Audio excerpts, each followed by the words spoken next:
That's right, the album reviews are back, guys. These are my celebrating glasses. Oh, who's happy? Album reviews are back. I'm happy.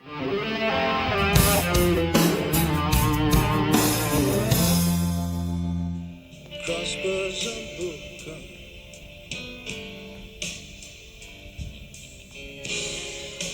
fingers are crossed, just in case.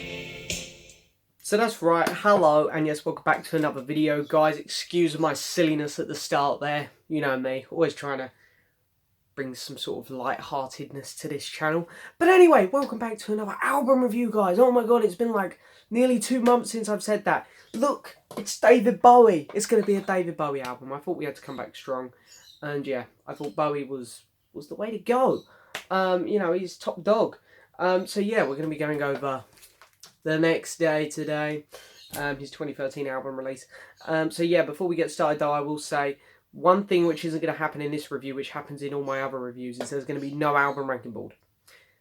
On my new Apple Mac, I have not found a software that equals what I had on my old PC.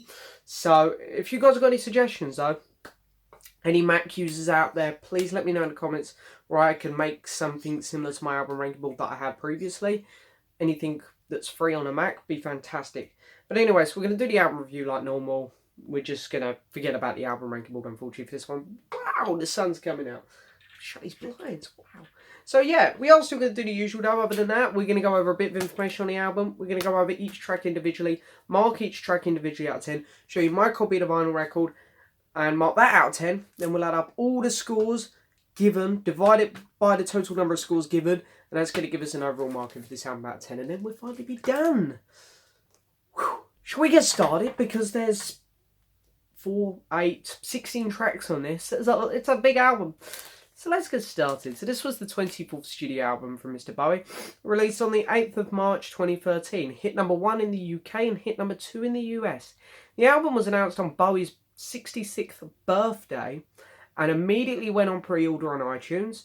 And within the next couple of days, you know, the CD and vinyl was up for pre-order on Amazon and eBay and whatnot. I remember all of this. And also on the day it was announced, there was a music video released for Where Are We Now? So boom, it was all out there straight away. Nobody knew it was coming. It was kind of rumoured, but then it always is for artists. Like every year, I swear, I see Billy Joel back in the studio. And here we are, like 20 years later, more than that now, and we still haven't got a follow-up to River of Dreams. But anyway, there we go. It was rumoured, but of course, no one knew it was coming still. So big shock, it was back, because it was 10 years. It's been 10 years that the album Reality was released.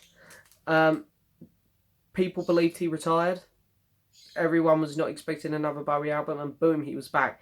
This album was recorded in complete secrecy with the same band from the Reality tour.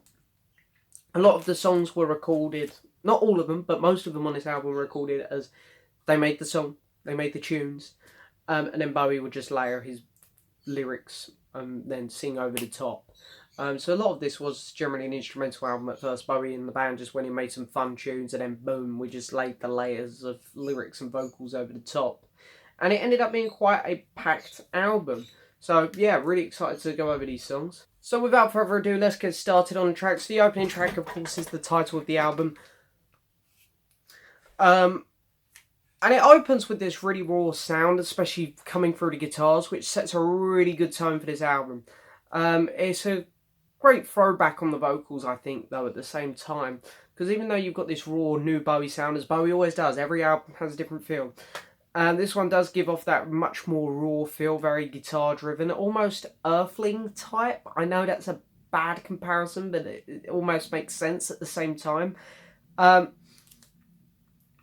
the lyrics over the top, though, are almost throwback to like 70s classic Bowie, which is really cool. I like the combination there. Interesting lyrics about a guy who suddenly leaves a girl. They're actually quite interesting lyrics. It's like, boom, I'm out. She's crying, she's a mess, but I'm out, I'm going. So the lyrics are quite interesting. And it's a good opening song. I like it. I'm going to give it a 7 out of 10. It was quite a controversial song as well, due to the music video, but I liked it. It was a good song. And then we got the track Dirty Boys, which I love the start to this song. I love it. With the horns, it's fantastic. And it almost sounds punkish. Like the first, I'm only saying the first 5 to 10 seconds. I thought it was a Madness song. I was like, wow, this just does not sound like Bowie. And then all of a sudden, the rest of the instruments kick in, and it keeps that punkish sound with the horns and whatnot. It's just it becomes more Bowie styled. But yeah, the effects on Bowie's vocals are great. I love it. Makes the song stand a bit more for its own. As it gives a really creepy effect as well, which works with the lyrics as well, as they're about a troublesome person.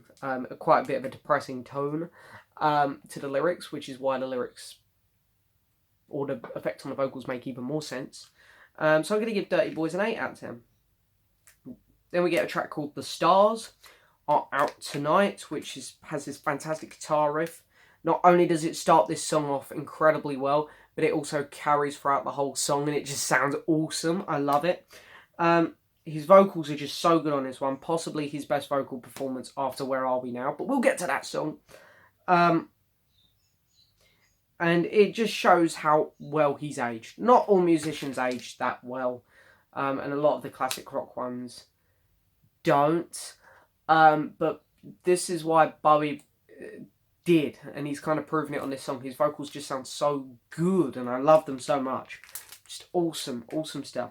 Interesting lyrics again about people being stars, and it's essentially, I think, I'm not sure, there might be a better explanation out there towards the lyrics on this one, but I gathered it as he's actually singing about because people believe that when you die you become stars.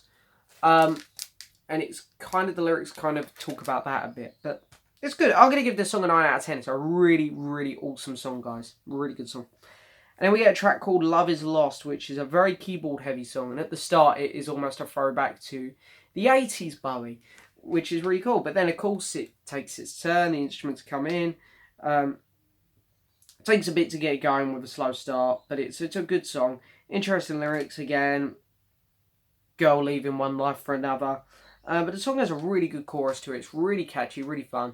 I'm not sure lyrically it's made to be, but it is. And yeah, again, it's a very good song. I like it. I'm going to give this track a 7 out of 10. And then we get on to the single of the album. This was the big song. This is one of the songs from this album which I think, actually got a lot of radio play, and quite a few people out there know. Where Are We Now? Which is also what his 2014 compilation was named after. 14 or 15. Might be 15. There's like a 4 CD pack of it. I have it down there somewhere. Beautiful song. Beautiful. The keyboards and bass work off each other, and they play off each other so beautifully. It sounds incredible. Mix that with these amazing vocals from Bowie, and I mean just incredible, beautiful vocals, like Black Star level of beautiful vocals. With these great lyrics about a man basically opening up to a woman. It is just a beautiful song. That is honestly the best I can say for it. It's an incredible song. It's so nice to listen to. If you're in a chilled out mood, or if you're just in a really relaxed mood, it's the perfect song for that mood. Yeah, I'm going to give it a 9 out of 10. Really, really good song. And then we get to my personal favourite track on this album, Valentine's Day.